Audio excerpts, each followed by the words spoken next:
Hello ladies and gentlemen, my name's Eric and welcome back to a brand new video here on the Bioshock Hub. Today, we're going to be doing a little bit different of a video. This is the first time I'm really going to be doing a formal review on anything related to the Bioshock series, so if you'd like to see more in the future, please let me know by either dropping a like on the video or leaving a comment down below. So with that being said, let's hop into it. First and foremost, I'd personally like to give a spoiler warning to anyone who hasn't had the opportunity to experience Minerva's Den. Obviously, I'd highly recommend playing it first, then coming back to this video afterwards. With that being said, would you kindly sit back, relax, and enjoy the video. On August 31st of 2010, Bioshock 2's DLC called Minerva's Den graced our PlayStation 3s and Xbox 360s. To be honest, when I first heard that Bioshock 2 was going to release a DLC that contained an entirely new story and gave us more of Rapture, it's safe to say my curiosity was definitely intrigued. What I didn't know, however, was that Minerva's Den was going to do something truly incredible.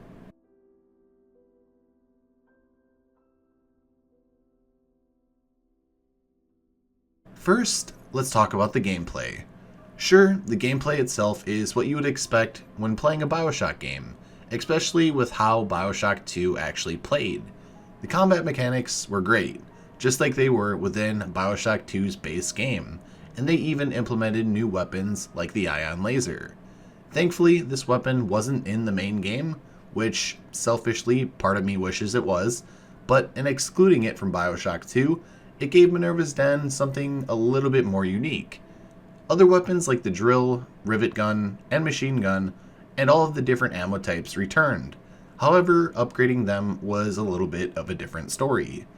Instead of finding power to the people machines, you'd find weapons scattered throughout Minerva's Den, and by picking them up, they'd grant you the upgrades. For example, you can find a random ion laser placed in a hidden location, and by picking it up, it could do something like increase the damage that the ion laser does. Personally, I really did enjoy this mechanic. Lastly, the classic plasmids like Electrobolt, Incinerate, and Telekinesis return, with the introduction of a brand new one named Gravity Well. Although the concept of this plasmid is very unique, I personally feel it had a lot of wasted potential.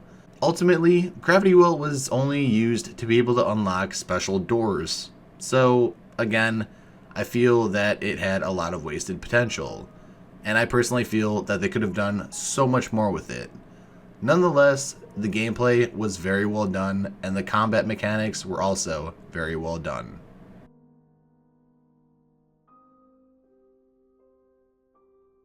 Now, let's talk about the main thing I want to focus here, that being the story and the emotional connection to the main characters.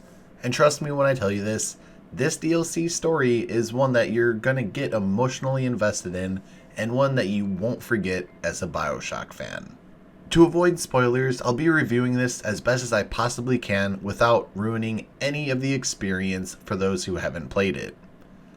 The story starts off with Subject Sigma being revived with free will by Bridget Tenenbaum. Sigma is a big daddy who's essentially been confined to an area of Rapture called Minerva's Den.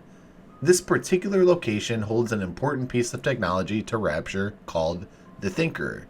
The Thinker is in charge of all things in Rapture that involve automation.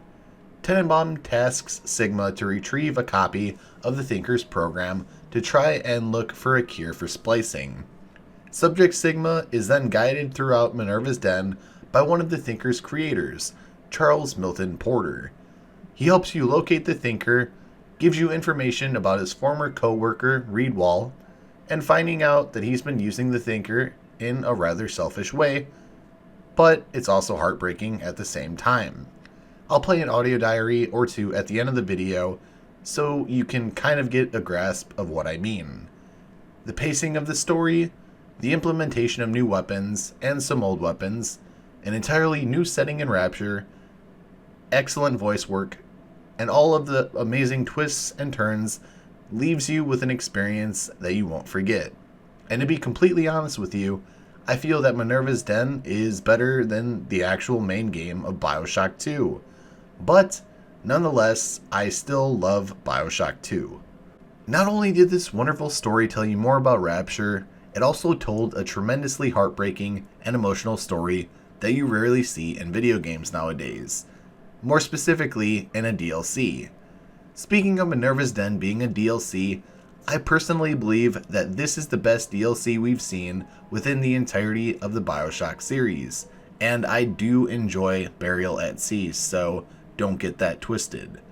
From the storytelling to the character development, to the voice actors and actresses doing a fantastic job, to the overall setting and aesthetic of Minerva's Den, and so much more, this gives you an experience unlike anything else you've seen within the series. If we get anything like this in the new installment of Bioshock, I'd be more than happy to pay for that DLC. Also, I feel that I need to do this one justice here. I need to give a huge round of applause to Mr. Carl Lumley. Not only did he give an amazing performance as Charles Milton Porter, but the raw emotion that you'll experience him giving the character is something to be truly marveled over. The range and dedication that he shows while playing the character of Charles Milton Porter should be a standard of main characters and characters in general within gaming as a whole.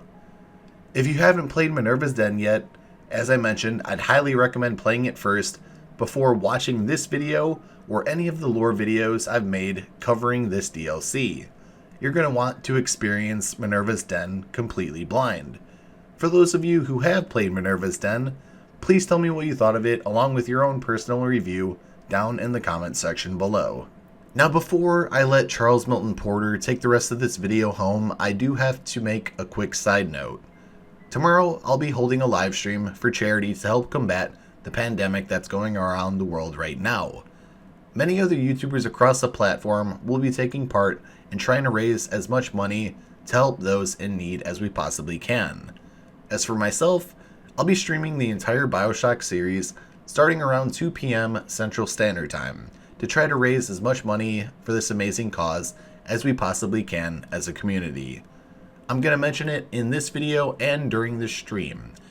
If you decide to donate, which is greatly appreciated, it's not necessary, but it is greatly appreciated, please don't donate to me directly. There's going to be links in the description of the stream where the money will go directly to those organizations that need it, and will put the money to good use straight away. With that being said, if you've made it to this point of the video, I appreciate the ever-living hell out of you, so thank you very much. Also, I hope to see you in tomorrow's stream. With that being said, I hope everybody watching stays safe, takes care, and with that being said, Mr. Porter, take it away. Continuing input of audio data into the Thinker's database. Subject, Pearl Porter. Closer now into the recorder.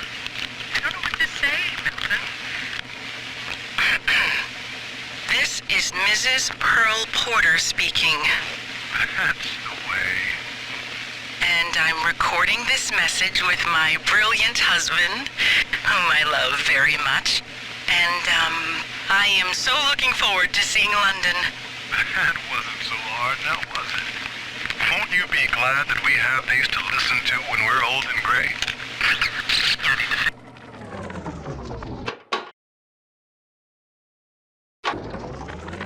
I believe I'm done feeding audio recordings and personal anecdotes to the Thinker. I am set to test the personality duplication function. Target personality, Pearl Porter. Thinker, are you ready? Yes, Milton. Starting test. Hello, Pearl. Hello, Milton. How have you been? Just wonderful, Milton. I've missed you, though. It's been so long. Pearl, No, this isn't right. It isn't her. Thinker, stop the test. But what's the matter, Milton? Oh, God. God. Don't you still love me? Oh, God. Oh, God. I said end function, thinker.